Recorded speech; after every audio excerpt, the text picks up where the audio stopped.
Good evening, everybody, and welcome to this webinar. I'm just going to start to screen share because most of this is based on a presentation.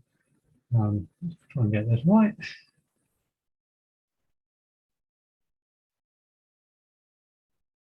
Right, okay. So for those that saw the previous webinar, I'm going to go over a bit of the same material for the benefits of those that didn't see it. And hopefully that will make it possible for everybody to follow what's going on. But there is new material as well. Okay, so we start off with a problem that that the country is facing, or at least London and the southeast are suffering from, and that is lack of water. And this isn't lack of water all the time. This is lack of water in dry summers and particularly in drought periods. And as you can see from that rainfall map on the screen at the moment, the southeast is the driest area, but it also happens to be the area of greatest population. And that has put a lot of strain on the water resources of the southeast. And this is the forecast deficit going forward.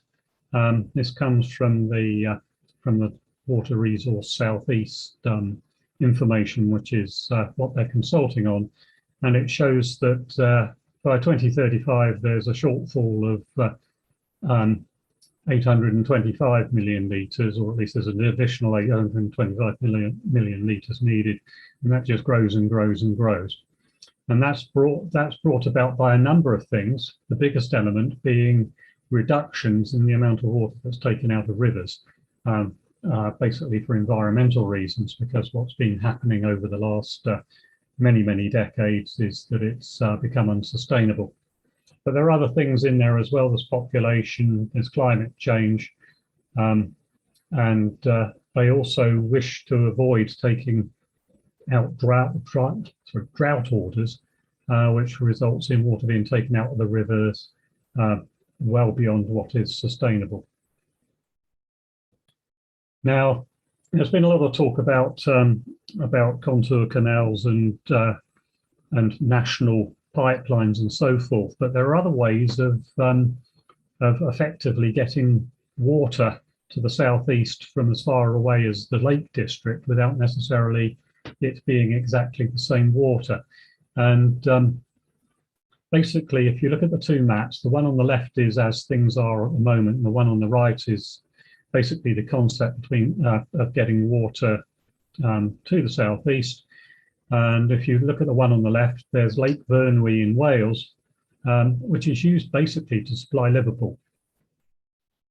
Liverpool is in the United Utilities water area, and they have other water supplies that they could develop instead. So if you look at the map on the right, there's a lot more water coming from the north to supply Liverpool and United Utilities, and instead that water goes down the Severn, and then it's available to be transferred over across to the River Thames, where it can be taken out to fill reservoirs and supply and used in water supply.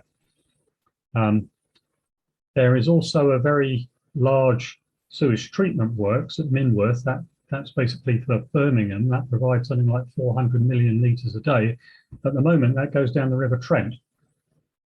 But it's not very far away from the point where it could go down the River Avon instead.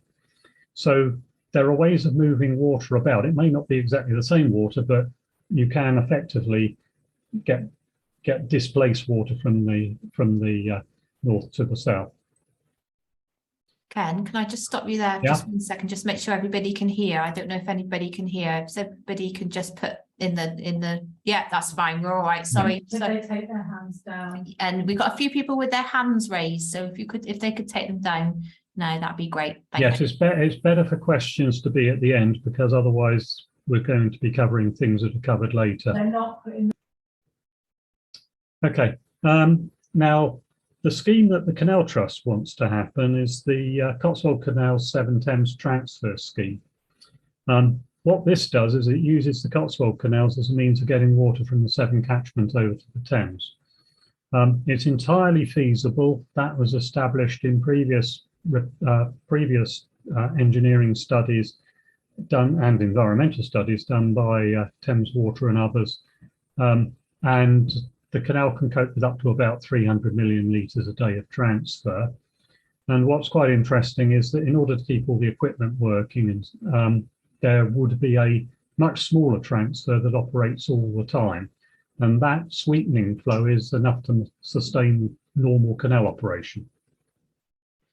Now, the alternative to this is to build a pipeline, and the pipeline that Thames Water are proposing for a Severn Thames transfer scheme runs from Deerhurst near Tewkesbury over the top of the Cotswolds, which are much higher than Sapperton Tunnel, and then in a much longer pipeline leading down to the Thames downstream of Oxford. And there's more detail coming on all of that. So that shows it. And the difference between the two schemes, there is essentially a much longer pipeline or a much shorter pipeline up the Cotswold Canals. That's where it's going uphill. So essentially the western side is bypassed by a pipe. And then once it gets to Sapperton Tunnel, or preferably just east of Sapperton Tunnel, everything else happens by gravity. This is the map, slightly adjusted to enhance the Cotswold Canals, that appears in the consultation documents. And what that shows is the length of Cotswold Canals that's actually used to transfer. In the scheme we're proposing, it would be the 2.5 mile pound between Newtown, Lock and Ryford. And the rest of the upstream side would be in a pipeline, and then it would go down by gravity down the eastern side of the canal. And we think it can be discharged into the Thames. There are reasons that others think otherwise, but we've not heard a convincing argument yet. We may well come back to that. The Deerhurst pipeline, on the other hand, goes all the way from Deerhurst across the Cotswolds at a higher level and goes down to Culham. If you look very carefully, there's a slight dotted line along here, which would happen if it was really necessary to bypass that top end of the Thames. This map also shows where the water would come from to enable this to operate in a drought, because the River Severn is already a supported river. In the summer, or in the dry summer, there is a minimum flow down the River Severn, and that is supported by various reservoirs upstream that basically maintain a given flow in the Severn. What these schemes largely do is add additional water to the Severn, which can then be taken out either at Deerhurst or down off at Gloucester, to go down the Gloucester and Sharpness Canal to join ours. There are capacity differences, because obviously you can put as big a pipeline in as you want. We don't think that the canal would operate satisfactorily in terms of channel flows if it was more than 300 megalitres a day. So there is a limitation on that, but there isn't 500 million litres a day available when you need it to put through either the pipeline or the canal. A more realistic maximum figure is 300 megalitres a day. We'll revisit that again probably as well. Now, the studies that have been done have covered an awful lot of scenarios. And this is a map of all the different pipeline routes starting at Deerhurst, and several different pipeline routes from the canal. The canal is the line, I'm indicating it with a mouse, which hopefully you can see, is the line that basically takes this route down to the Thames. Now, there have been suggestions of taking a pipeline up over the top of the hills, either on the north or the south side, to make it easier in terms of laying that pipeline. We think there are ways of sticking much closer to the canal route, or even putting it under the canal route in places if there's nowhere else to do it. The other thing to note is that in all these schemes, a high priority is to use the water, or the treated water, that comes out of the Netheridge sewage treatment works at Gloucester, at 35 megalitres a day. The thing to note is that that is on the banks. That is literally over the towpath on the Gloucester and Sharpness Canal. And to get that water from there up to Deerhurst is something that you would have to do if you wanted to use that water, whereas it all pretty much downstream of of the Cotswold Canals. Now, looking at the scheme that we've proposed, this goes into a bit more detail. You've got the River Severn, comes down the Gloucester and Sharpness Canal. You take it off at somewhere near Sewell Junction. You pump it up in a pipeline to above the Eastington Flight. You've then got a reasonably long level pound then that goes as far as Ryford.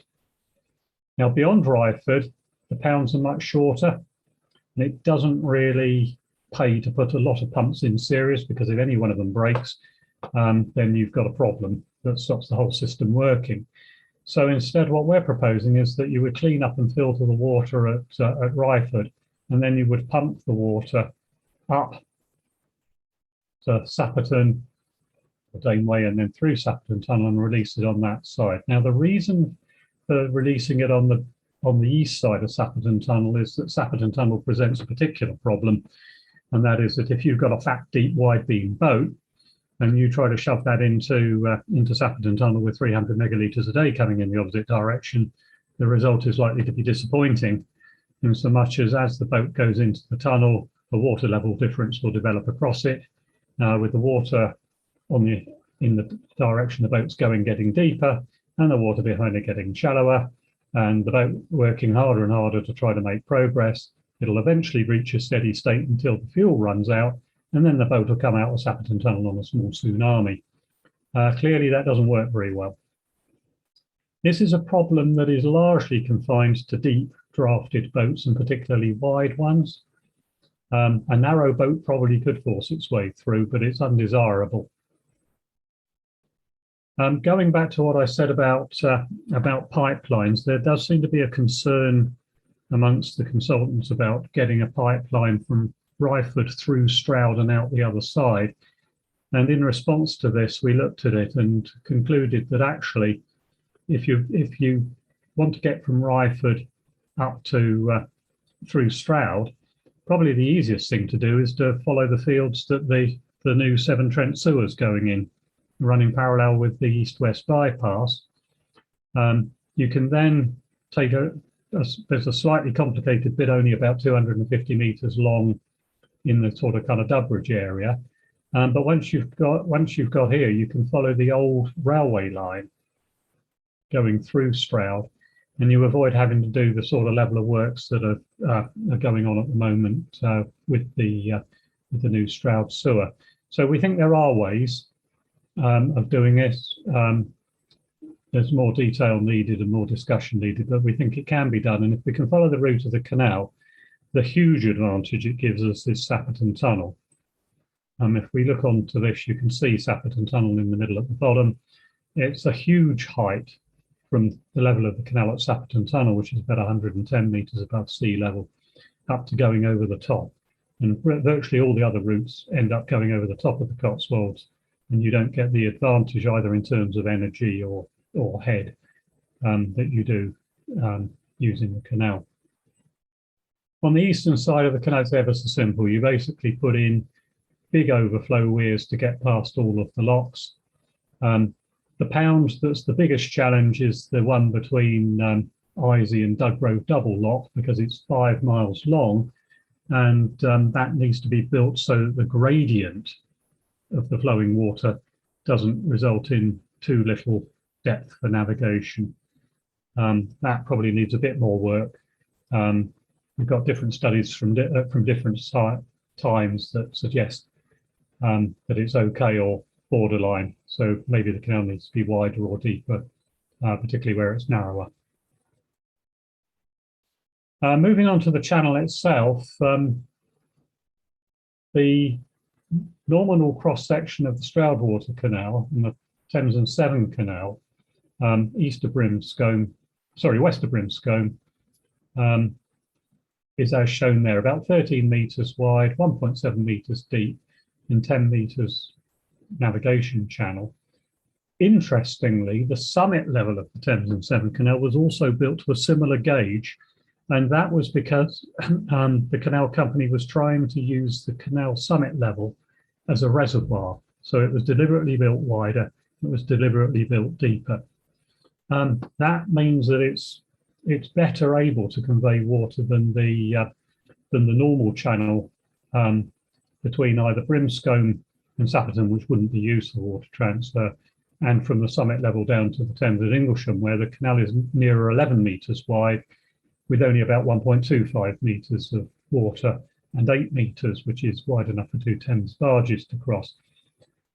This becomes a particular problem when you reach something like a bridge hole, which may be only 6.25 metres wide by 1.25 metres wide. And there it's going to be necessary, where you've got a bridge which isn't bypassed by an overflow weir, which ones that the Taylor locks would be, there it may be necessary to add in some sort of an additional conveyance to avoid the boats going through the bridge hole obstructing the water too much. The daily capacity at 2 kilometres an hour of water flow in the bridge holes without a bypass pipe is about, it's 2 kilometres an hour, but obviously if you've got a big fat boat going through it, then that's going to increase to get around the boat. The flow in the main canal channel, where it's 11 metres wide, is about 1.4 kilometres an hour. So something like a narrow boat, which is going to take up less than half of the conveyance, you can see fairly easily will be able to manage. Wide, deep boats are going to be more of an issue. There is something else to add to the canal scheme that isn't available to the pipeline scheme, and that is a proposal that we put in, which actually is useful either as a standalone scheme or can be added to the Cotswold Canal 7 Thames transfer scheme with considerable advantage. And this is to develop a series of reservoirs in the kind of eastern end of the canal, where gravel is being extracted, leaving big holes in the ground that can be converted to reservoirs. We reckon that there's probably about 10 to 20 million litres a day of additional water that could be supplied by those reservoirs. And if that was done, there are several advantages. First of all, it increases or decreases the amount of water that would need to come out of the Severn and through the transfer. But it also provides some resilience to the schemes. For example, if pumps were to break or there was a pollution incident that stopped water being transferred, these reservoirs could carry on supplying 300 megalitres a day to London and the South East for quite a few days, maybe even a week or more, whilst that problem was fixed. With the pipeline option, if something goes wrong, it stops and that's it. So, it also allows a quicker start-up of the scheme because you can start to use that water first whilst the rest of the scheme's brought up to speed. So there's some really good advantages in actually doing this. This shows the area. It's the eastern end of the Cotswold Canals. It's in the Cotswold Water Park. And there is a gravel pit being dug at the moment at Cerney Wick, and we've got a kind of concept design as to how this would work. Basically, you have a big reservoir, you fill it in the winter when there's enough water around to do it, or you can top it up from the 7 Thames transfer. There's some other options as well. You've got a deployable section in the pale blue in the middle. You've got a minimum depth in the bottom that you need to keep anyway. And then there's some additional flood attenuation storage on top of that, which means that if you get a sudden surge of water, that can be taken off so as to relieve North Meadow of being flooded when it would be undesirable for it to be flooded. So there's some clever tricks you can play with these reservoirs that that could have multiple advantages to the environment and to places like North Meadow, as well as being useful for supplying the canal. These reservoirs are going to be needed anyway if the 7 Thames transfer scheme doesn't go ahead. So anyway, what's happening at the moment? There are 2 parallel consultations, and it's important to understand that responding to one of them isn't going to provide an input into the other. Even though the WRSE draft best value plan is built upon the Thames Water draft water resource management plan, responding to one won't provide a response to the other. So there are 2 things to do, or 2 emails to send. They can contain virtually the same points because there's a very heavy overlap on what you might want to say. but they are two separate consultations. The WRSC one was published first, and the closing date is the 20th of February, so there's a month to do it, although we would encourage people to do it sooner rather than later, so as not to forget. The Thames Water Draft Resource Management Plan that was supposed to come out on the same day was delayed by a month because of problems with it, and the closing date for that is therefore the 21st of March, so there's a bit longer to respond to that one. And it's the Thames Water Plan that drives the WRSE plan, because the two have to be consistent. And the WRSE plan is the one that covers 6 water companies, not just Thames Water. It's interesting to note also that both the canal scheme, well, the canal scheme and the pipeline would probably be supplying water to not just Thames Water, but some of these other regional water companies as well. And they've all got consultations on at various times at the moment, but it's Thames Water and WRSC are the two important ones. And when it comes the urgent actions to do that, about a year ago, some of you probably took part in the consultation on the WRSE emerging plan.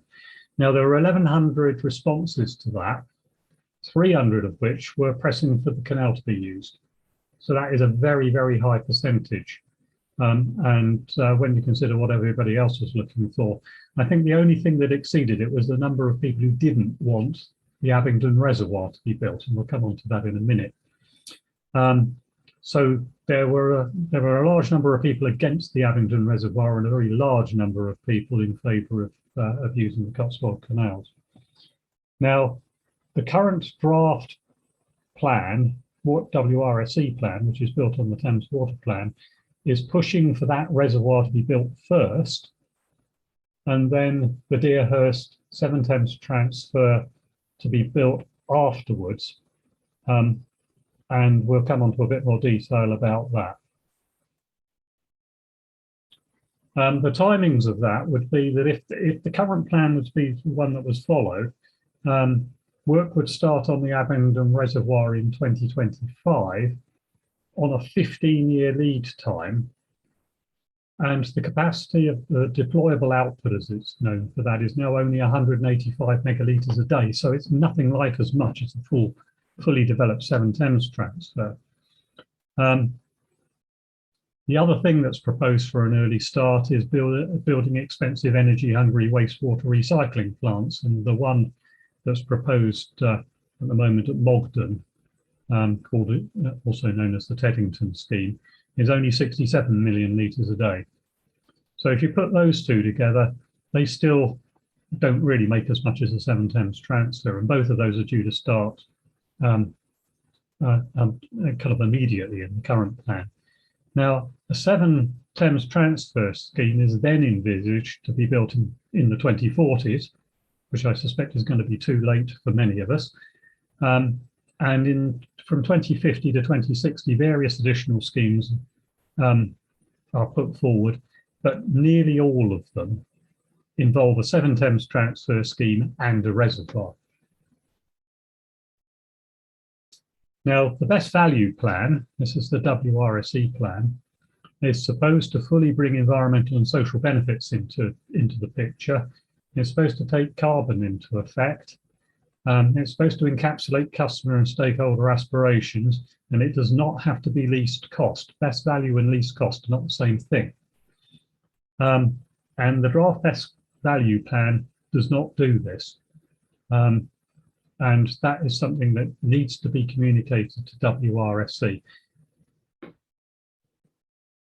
So the sorts of things that we would like you all to respond to or point out is to point out or reinforce, express opinions on the environmental and social benefits of a Severn transfer scheme using the canal rather than the buried pipeline. Doesn't take a genius to realise that you can't boat or walk along a buried pipeline. It's not got any real extra environmental benefits, whereas the canal has considerable benefits. Also ask what possible extra environmental and social benefits are delivered by things like wastewater plants, one of the other water companies is talking about a desalination plant, and so forth. So the thing about the canal is it's special because it delivers so much more.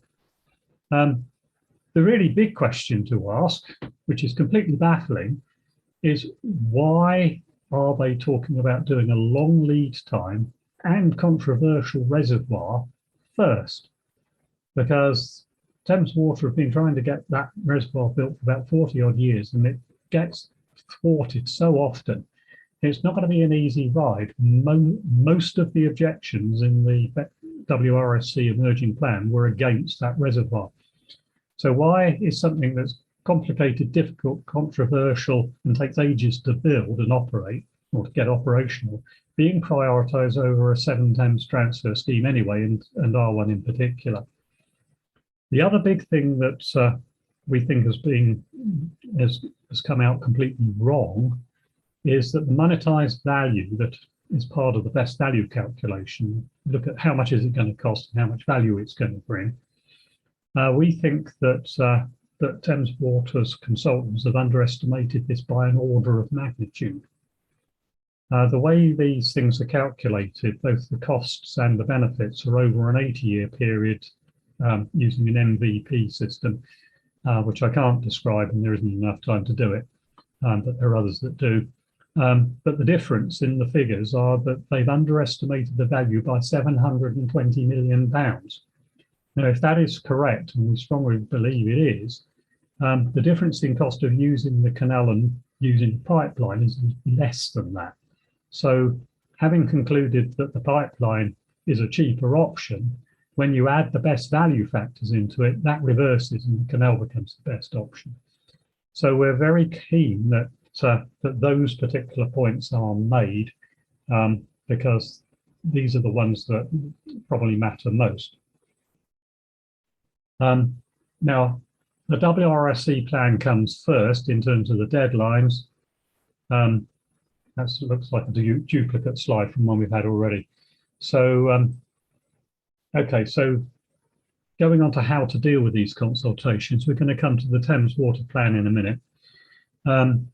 We strongly suggest you email or write in rather than use the online feedback system. In previous consultations, a number of people have contacted us saying they've tried to use the online system. Either it didn't work or it buried them in questions that they didn't really want to answer, because it covers absolutely everything from opinions on the amount of leakage that's acceptable, demand management, water metering, and every possible imaginable way of getting more water and so forth. If you like long questionnaires, that's fine, but you might find it difficult to convey an opinion about the Cotswold Canals scheme within that context. It's there if you want to follow it. But if you email to contact@wrsc.org.uk, you can make your points, and that will go in. And there's instructions on, you can find this at any time on the Cotswold Canals webpage. Right, moving on to the draft WRMP. This is a part of a regular 5-year cycle. The difference this time is that WRSC has been tasked with trying to pull the plans together of the 6 different water companies, so that an opportunity that might be seen by one water company could be used with benefits to another. So if, for instance, water company A had 2 good schemes and they preferred the first scheme, they would discard the second scheme, but the second scheme might be the best option for one of the other water companies. So it makes perfect sense for this to be coordinated, and that's what WRSC's remit is. But the statutory process for the water resource management plans work along the lines that a draft resource management plan comes out, and it's supposed to be out by 2024. That is what has just happened. That goes to consultation. A revised draft is then drawn up, and that revised draft may or may not be the same. Things may change. There are supposed to be comprehensive responses to all the points made. What we found in the past, particularly with the detailed points that we've made, is that they've likely been ignored. But that's what's supposed to happen. And then DEFRA and on behalf of the government approves the scheme at the end of the process. And DEFRA can insist on changes as well. Now, the WRSC Best Value Plan and the Thames Water Plan are supposed to marry up because clearly they are closely related, but are indeed different. Now, the timings are the same in terms of when, because they're consistent, the timings are the same with the reservoir and the other schemes as on the other one. But the Thames Water Draft Resource Management Plan is supposed to follow the WRSC aspirations for best value, and we don't think it does. The WRSC plans basically say that the canal scheme is not the one they're proposing to follow because it costs less. That isn't the basis upon which these plans are supposed to be built. That isn't part of the process. Add to that they've underestimated the value of the canal, and you end up with the wrong result, which is what we believe they've got. Now, why do we think that there is a big error in the canal best value calculation? It's because we think that the Thames Water have attributed over an 80-year period the value of the canal to be £80 million. This is the kind of financial monetized value. The environmental value is on top of all of that, and biodiversity, which aren't really monetized at all. So we're talking about here, and that's about the value to the local economy and value in well-being, that reduce the amount of strain on the NHS and all that sort of stuff. And this has been looked at by multiple national studies, which the IWA have pulled together in their recent report, Waterways for Today. Now, that's about half a dozen different studies that have been done. And if you take those half a dozen studies, which apply to various either canals or lengths of canals or even the entire network, if you then take that length of network and get a value per mile and assume that this is an average canal, then you get a figure of about 800 million with a reasonable consistency between them. So that's an average of 800 million as against 80 million, and you can immediately see that there's a massive error in there somewhere. Somebody's got it wrong, but one of them's based on half a dozen separate national reports, and the others based on what Thames Water's consultants have come up with. And as I say, that changes the picture on best value. The other thing that's interesting about the canal is that inevitably there are going to be bits and pieces of the Severn Thames transfer that's going to involve stuff that actually doesn't really add any value to biodiversity or anything else. And biodiversity net gain is something that is actually a planning requirement now. So this has got to be mopped up by something. And the canal is a very good way of doing that. It's even possible to argue that even if they built the Deerhurst pipeline, then perhaps they ought to do the canal as an offset, which is an interesting discussion that's not really been had yet. But anyway, the point is that you can't just do the minimum cost thing and bung it in the ground. You've got to do stuff on top these days to meet government policy. We're talking about the government environmental plan covering the next 25 years and so forth. So there's an awful lot of things that really ought to be happening that are not in all of this, and this is what we should be pushing for. Now, there is this complexity that the current plan, that's the draft plan, for the very first time, because all the previous plans that have involved the Severn Thames transfer have talked about a 300 megalitre scheme, or possibly less.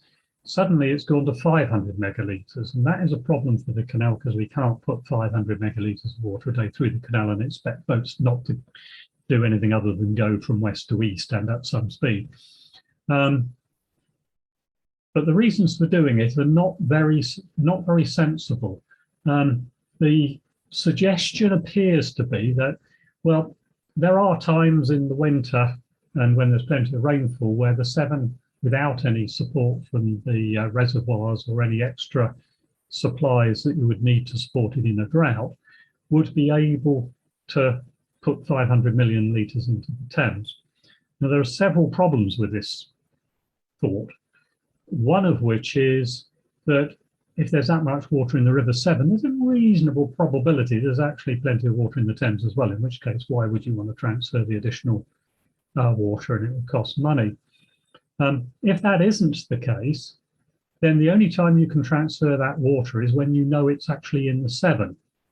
Now, if you took a scenario where you were in November or December and you had some reservoirs on the Thames that, if you had a dry spring, may not fill up, you've then got to decide to pump 500 million litres of water a day into the Thames and then take it out again to fill the reservoirs.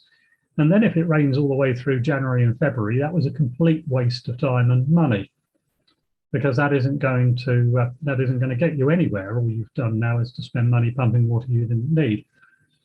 The other misconception, which I think is worth exploring, is that Thames Water, I think, are reluctant to spend money on the schemes that are needed from other water companies to support that flow in the Severn for a time of drought.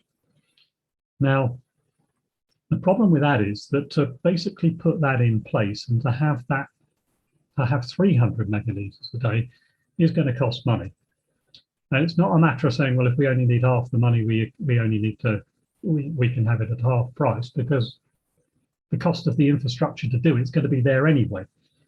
And if you were to have a dry winter followed by a dry summer, you may not have the 500 megalitres either. So it's a very much a kind of trying to balance a coin on its edge sort of argument, which we don't think will stand scrutiny, which is why in all previous WRMPs, that wasn't included. And it costs an extra £200 million to upgrade the pipeline from 300 million to 500 million litres.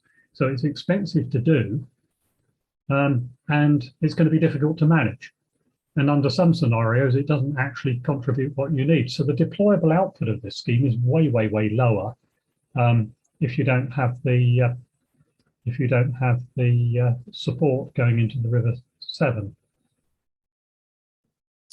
Now, there is one good thing about the Thames Draft Water Resource Management Plan, is that they do commit to further consultations on the Thames and Severn transfer before a final decision's made. Now, this suggests some quite reasonable uncertainty of their position and recognition that there are a lot of people who want the canal done. The problem is that if the reservoir is prioritised, then it may be quite a long time before they actually do this. And we end up in a situation where the reservoir comes first, and we're back into the scenario where it may happen, but it may not happen until 2050, which is going to be a bit too late for some of us. So basically, it's pretty much exactly the same points. You know, the environmental and social benefits, and questioning what they're going to do about the schemes that don't have them. The lead time about the reservoir, and the monetisation of the value, and so forth. So it's very similar to the Water Resource Management Plan. There may be some tinkering around the edges, I'm sure, certainly in terms of the CCT response, which will be detailed and far more comprehensive. We will probably send in slightly different responses to the two schemes, or the two consultations. And with this one, there is a bit more time, but again, there's no need to delay. Both the consultations are open, but the closing date for this one is the 21st of March rather than the 20th of February. And the more background information is available on both plans on the Cotswold Canals webpage. That gives the full name of it. If you go onto the top level, you can find it from there. So there's a lot more detail of how to respond, postal addresses if you haven't got email, a reminder of where the email addresses are, and so forth. That is the Thames Water one, but they do want you to put Thames Water, I think, in the title or something. So do have a look at the Trust webpage. Now the consultation, because it's a formal one, you can send responses to Thames Water, or you can send them, or send them to the Department of the Environment. It is a good idea to copy in the Department of the Environment. because they will get a bit more of a heads up of what's coming at them sooner if people start responding sooner rather than later. If you've already sent in a response, you can always send the same thing in. I'd rather it was double counted, or we'd rather it was double counted than neither being, or one of them being lost. So the top two messages, just a quick reminder, the Cotswold Canals 7 Thames Transfer Scheme is the best value strategic water option of this sort of size. The better value Cotswold Canal 7 Thames transfer should be implemented before, i.e. first, before the much longer lead time, what they call Southeast Strategic Reservoir option, otherwise known as the Abingdon Reservoir, because it can deliver much more water and much sooner. Now, that much sooner is quite important, because the gap, if they were to do it in the opposite or do it in the order they say, they risk 7 or 8 years or possibly longer of London risking running out of water than if they do it in the 7 Thames transfer option first. Now, that may not sound much of a risk, but the consequences of London running out of water are absolutely dire. 2012 it nearly did. This year started to look interesting. It's going to become more common, and it's a gamble. And it's a gamble that they shouldn't be taking. So once again, please respond as soon as possible. Just to reiterate what we're going to do, we're going to be looking at both plans and the supporting information, which runs in hundreds of pages. We'll do the detailed response. You don't need to do that unless you really want to. If you do really want to, the information as to how to find all this masses of information is available on the Trust webpage. We will be raising awareness through and with political contacts, and we will be seeking support and publicity locally and nationally. So that's what we're going to do, and hopefully you will find out more about it by seeing some of that as well as this webinar. Right, I think that takes me through to the end of that bit. I think to be able to see the webinar, I don't see any questions. I've got to stop sharing. So I'm gonna stop sharing, but I may need to go back to the presentation possibly if with some of the questions. Yeah, we have had a few questions, Ken. Thanks for that. It was really interesting. I hope everybody really got something out of that. So I'll go through a few questions for you. First question is from Terry Cavender. What's the loss differential of open versus pipeline? Right, that's an interesting question. There is a minute amount of, in terms of the quantity of water, there is a minute amount of evaporative loss if you've got an open channel. In terms of leakage, because the canal, the water transfers on the eastern side of the canal, it's a little bit of how much money do you spend making the canal completely leak-proof versus how much doesn't it matter, because any water that leaks out of the canal on the eastern side of Sapperton Tunnel is going to go straight into the ground and into the aquifers that supply the Thames. So it's not lost, it's just going to go down through the ground and it's going to end up in the Thames anyway, with possibly some pretty good filtering in between the two. So providing there's enough water in the sweetening flow, some losses in the canal don't matter. In the previous webinar, I did go through in some detail this whole area of what would need to be done to make the canal as watertight as is necessary, and I suggest probably the best thing to do is to have a look at the previous webinar where that was dealt with in some detail. Great, thank you. Second question is from Howard Worth. Rather than discharge the whole flow from Coates to Inglesham, could some of the flow be discharged into aquifers near the canal? I think the short answer to that is yes. And leakage from the canal bed would do some of that. I think the difficulty with aquifers is that they are quite unpredictable. And the difficulty there is that if we were to basically chuck the water straight into the Cotswold aquifer very close to Sapperton Tunnel, some of it, instead of going east, would go west and supply the River Froome coming down the Stroud Valley, which basically ends up with the water going round and round and round in circles, because that would then get pumped, goes into the Gloucester and Sharpness Canal and get pumped back up again. I think the difficulty with that is that it would take them so long to decide what would happen, that it would probably delay the project. It does, however, not preclude the possibility of supplementing the Thames and other things, although it would probably need a bit of filtering. Maybe not, because it's already cleaned up before it gets into the canal at the summit level. It certainly increases the flexibility of supplying some of the local rivers were they to dry up due to climate change. So that is another plus. Lovely, thanks, Ken. Another question from Will Foster. Is there a danger that Thames Water will accept the idea of using the Cotswold Canals as a route, but just install a big pipe leave in Sufferton as it is? That is always a danger. But if the argument about this being best value is won, then it isn't possible, because you only get the best value if you restore the whole of the canal. We're in quite an interesting position. The outcome of the studies, assuming we've got our figures right on benefits, show that schemes that basically shortcut the process by leaving the canal as just a water channel don't deliver enough benefit to make them best value. You only get the best value when you do the job properly.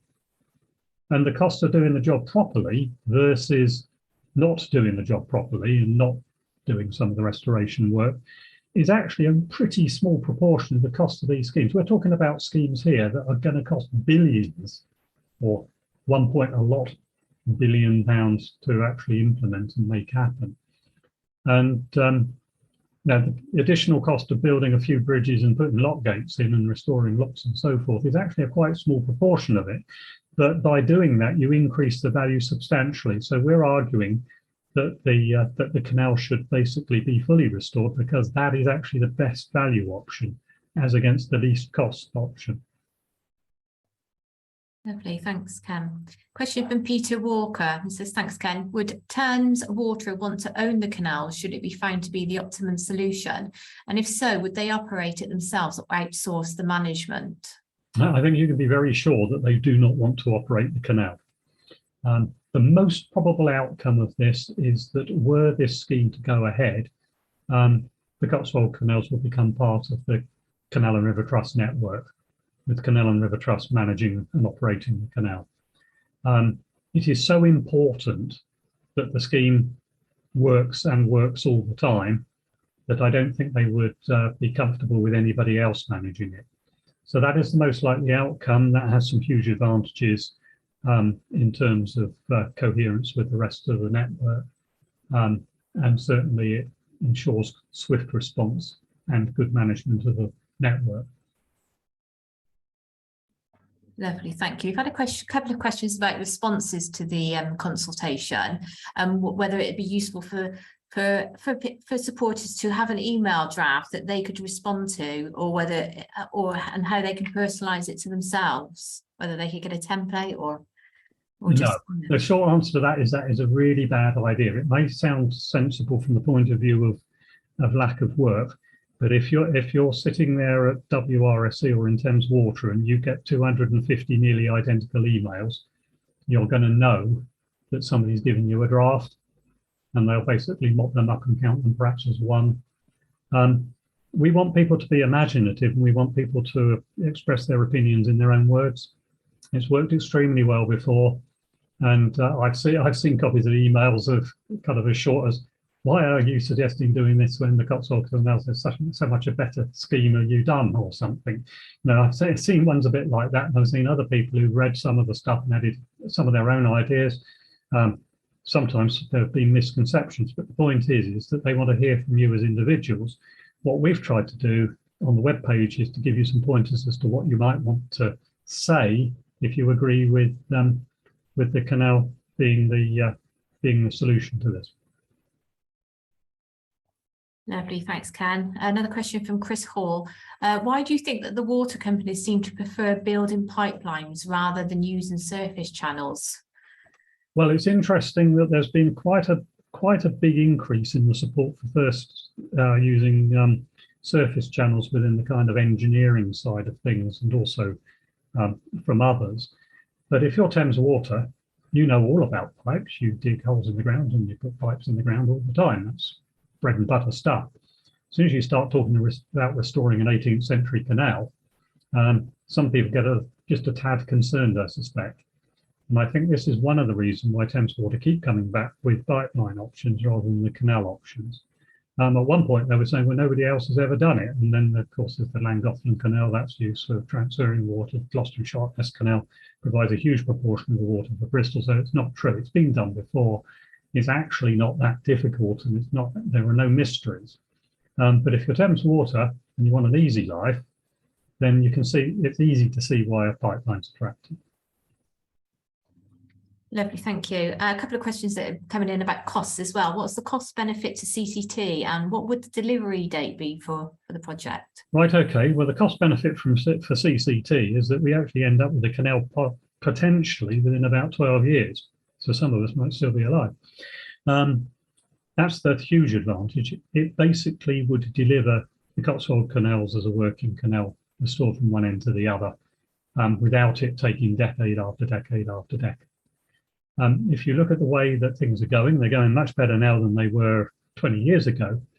But if you work it out on the number of miles canal restored per average year, not peak year, it's taken us nearly 50 years. And even if you count phase 1B in, you've only got 10 miles of canal. Now, if you extrapolate that to the other 26 miles, you can see that it's going to take a very long time, or it could take a very long time to deliver the rest of the canal by going for heritage lottery grants and doing it the way we're doing it at the moment. So I think this is the opportunity to try to basically push behind hopefully not too difficult to budge rot and get it to roll down a hill. So it's opportunistic, but it's not opportunistic in a dumb way. Doing it this way does make sense. And what it hopefully will get us is a canal sooner rather than later. Okay, we've got so many questions. I don't think we're going to be able to get through them all, to be honest, Ken. So should we take one? Just keep going. I don't care. Oh, fair enough. That's fine then. I should scroll back up to the top and keep going. I don't think I've done that one yet. So yes, I have. But where's that one? 5:48. Sorry, we've got so many questions. This is job to get there. In 80 years' time, all cars and boats are likely to be all electric. Diesel engines will be at least 70 years old. Boats will need charging points all along the canal. The power lines that would need to be installed for this could also power up back pumps. Don't know. That's more of a just a Neil Thomas, what scope is there for varied flow rates along the canal? Boat traffic is minimal at night. Right, we're dealing with the first point first. Yes, I think you're absolutely right. As an owner of a completely solar powered boat, probably one of only a handful in the entire country, and capable of using solar power alone of doing 100 miles a week, I can see there's huge advantage with electrically powered boats. They're virtually silent, they're environmentally good and all the rest of it. And yes, there will need to be charging points for those that can't gather enough sun to be able to move their boats.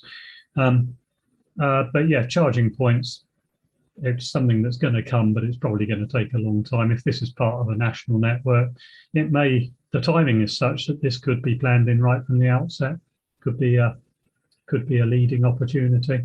So it's worth making that. It's worth making that point in the response if you want to. But it is, yes, it can be a very green and very environmentally friendly form of holiday. Can you remind me of the second point again? Oh, sorry, it's gone off the screen now. Sorry. I'll give you another one. There's plenty others. So Tricia Watson, keenly interested in the biodiversity aspect, particularly through the Chalford Valley, where the recent SDC planning consultation resulted in a lot of objection to any development along the stretch due to the extraordinary way nature has taken ownership of the space. What steps can be taken to minimise disruption to this rather than special ecosystem and end up with a gain to respond to the many nature experts who are so unsettled by the prospect? Yes, I understand the concern, but the canal, you've got Sycamore wood, you've got lots of wood and valleys and so forth. The canal runs through the middle of it. Most of the objections in the past have been due to dormice not being able to get across the canal, but that's fairly easily fixed by growing trees that meet across the middle, because that's how they would normally cross the canal, and there's probably a lot of those already. I think you've got to look at, if you imagine what the situation would be if the canal was open today and you had swans in Daneway and all the wildlife and the kingfishers and all the rest of it based on the canal up there, and somebody came along and said, well, we'd much rather it like it is today, which is a dry channel with probably fairly limited biodiversity in the canal channel itself, and with a very variable amount of water, usually zero in the summer or close to zero. I think people would be actually outraged at the concept of changing it what it used to be to what it is now. What we want to do is to move it from what it used to be back to what it used to be, which was an important contribution to biodiversity within that valley. Now, there are lots of other Cotswold valleys with trees and all the rest of it, but this is the only one that's got a canal going through it. And it was notable for the wildlife that was around it at the time when it was open. There are photographs of swans at Daneway and things like that. It's got to be done carefully. I think that's the main thing, is that in all of this is it has to be done carefully. But I don't think that the end result will be anything other than a quite significant improvement.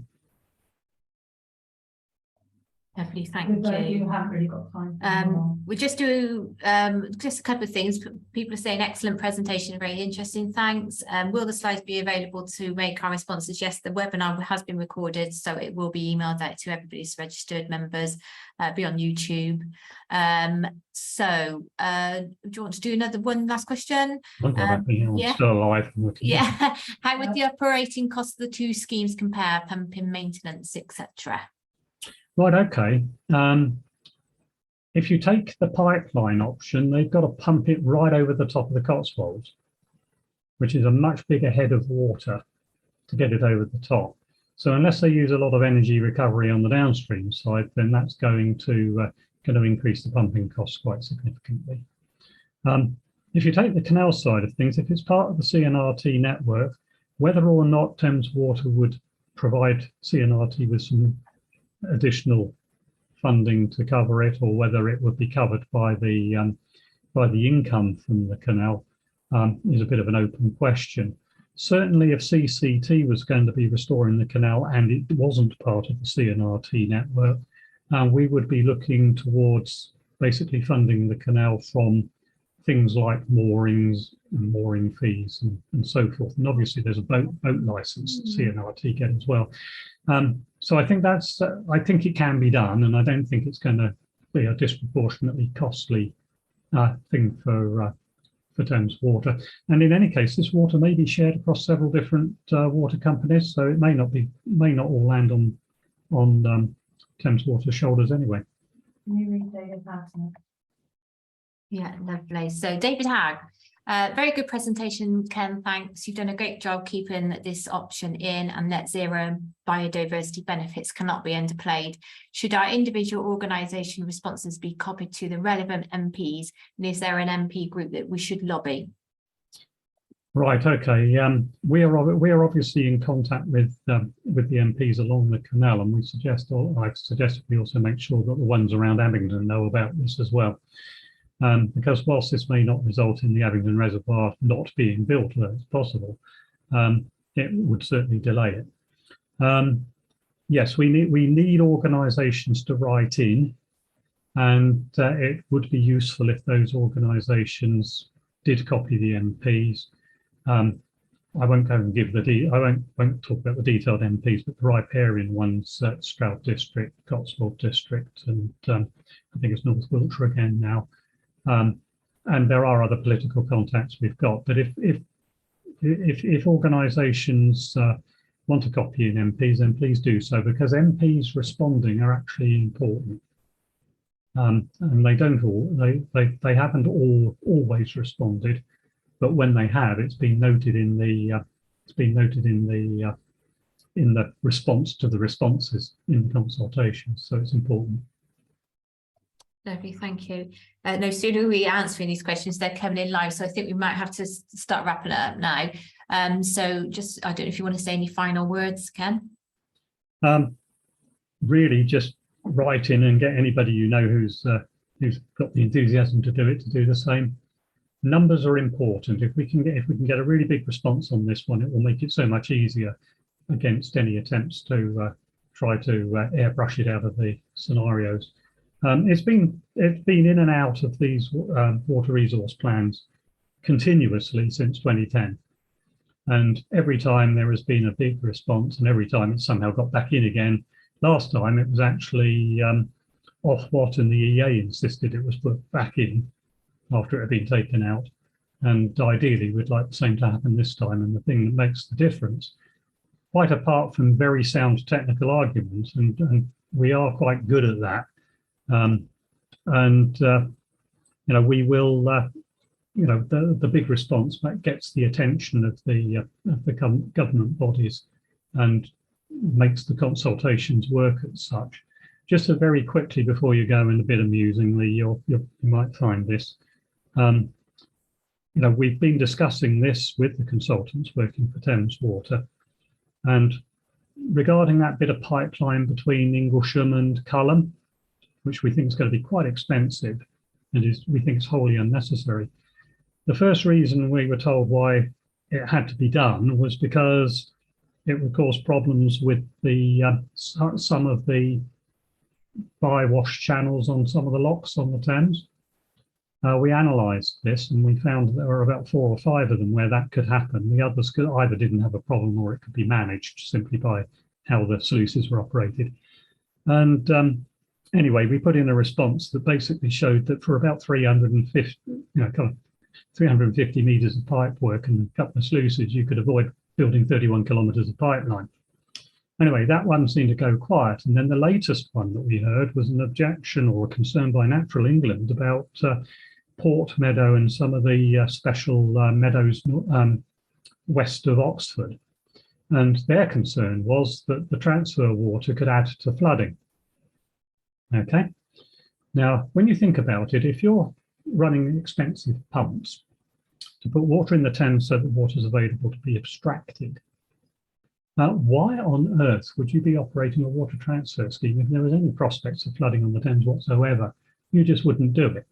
It's a complete nonsense. And yet people haven't spotted this. And that's the sort of reasons why we're sometimes told things can't be done. And in fact, they're nonsensical or very badly thought through. So that's the sort of stuff that we will deal with in our responses to these. But what we say has to be technically sound. It's never been the case that this can be bulldozed through if it doesn't work, but it has been established that it can work. And and what we want to do is to enhance it and make it a really good scheme, so that at the end of the day, everybody's totally happy.